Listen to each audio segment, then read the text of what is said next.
in my childhood, which you would have read about in my book, my dad had a nervous breakdown when we were young. He was working away from home on a construction contract in Namibia, and it was an exhaustive contract, and it triggered his first nervous breakdown.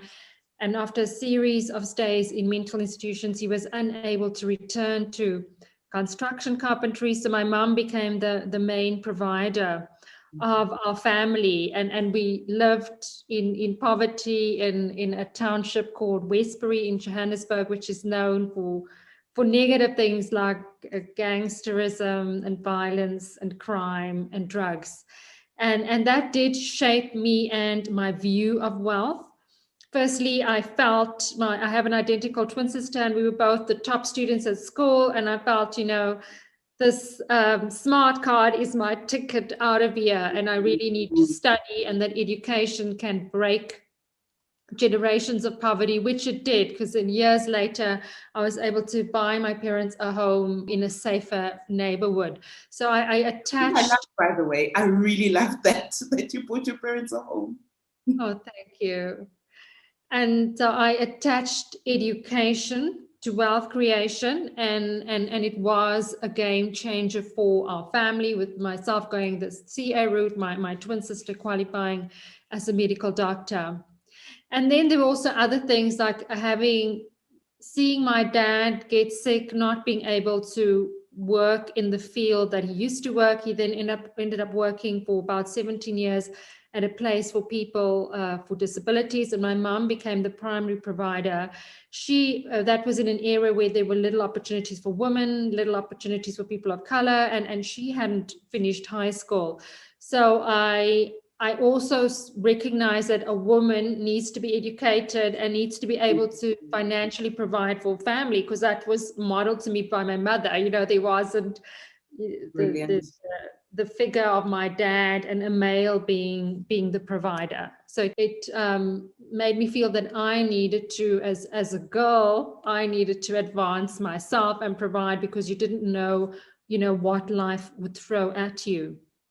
And also with poverty, I felt that I liked having a safety net in the form of savings. I didn't want to feel that uncertainty of poverty and lack as I did when I was a child. So saving was important to me.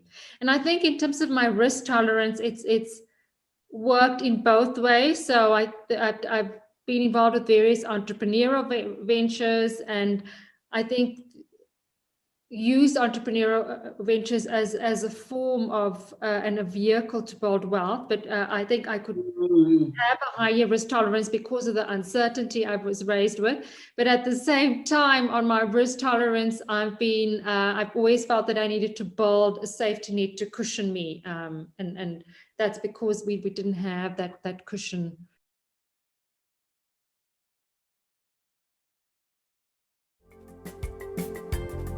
So my mother, when we were growing up, I still have the shares up to now. When we were growing up, she bought me and my sisters Nestle. I think I have Nestle, Unilever.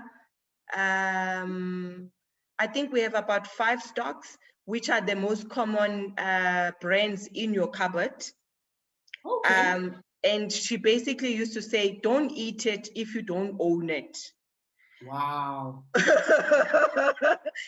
So every time I'll be like, can I have an apple? And then I'll be thinking, do I need to own a farm? Like, it used to be really interesting conversations we have at home. But that shaped my thinking, and that has over time made me question everything I use around the house. Basically, I've tried to, over the years, buy each and every stock. So I have Vodacom, I own FNB, I have Richmond. I don't have a Richmond watch, but I have Richmond because I like the idea of expensive watches. But you can go and buy a Richmond and make me rich through the shares. So she'll always say, rather own the share of what you eat or what you use. That way, you are not only a consumer, but also you are participating in the economy in terms of getting dividends and interest and all of these things. At the time, when you are 9, when you are 13, you're thinking, oh, whatever, I don't know what is this about. But over time, you start understanding how important that is. Yeah, it has been fun. It's made me think differently about my spend. It's made me think differently about what I need in my home, why I need it, and how I participate within those corporates that are the ones delivering those goods or services. Oh, that's incredible. And you touched on something, one of my favorite companies, obviously, and a lot of girls don't know it, is Richmond, because of the luxury goods. And there's something you said to me before you came on that really, I was like, yes, about the handbags, because obviously Louis Vuitton is part of that Richmond group. It is. Rather own that Richmond share than the handbag. I actually don't own any Richmond luxury goods, but I'm happy to say I have shares in Richmond. I buy shares every time I have $500. I rather buy a share or a portion of it because it's that expensive than say I'm saving towards a Louis Vuitton. Then the others can go buy a Louis Vuitton and give me dividends at the back of that.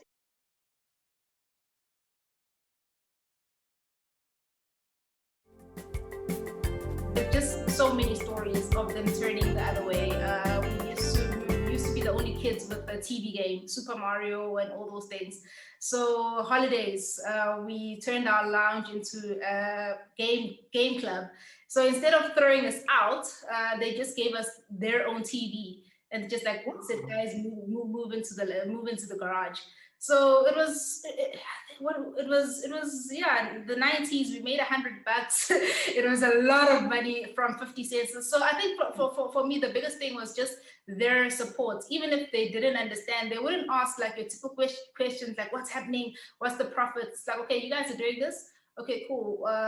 We ask for what we need and then just supply it without questions or prohibitions of like, you're breaking this, so many kids in our yard. So just for me, it's just the signs of support and allowing us to be. That's really incredible, because I think that that's one of the things that we sometimes fail to do as Black parents even, is to see where's this going and how can I support this versus nobody's doing this.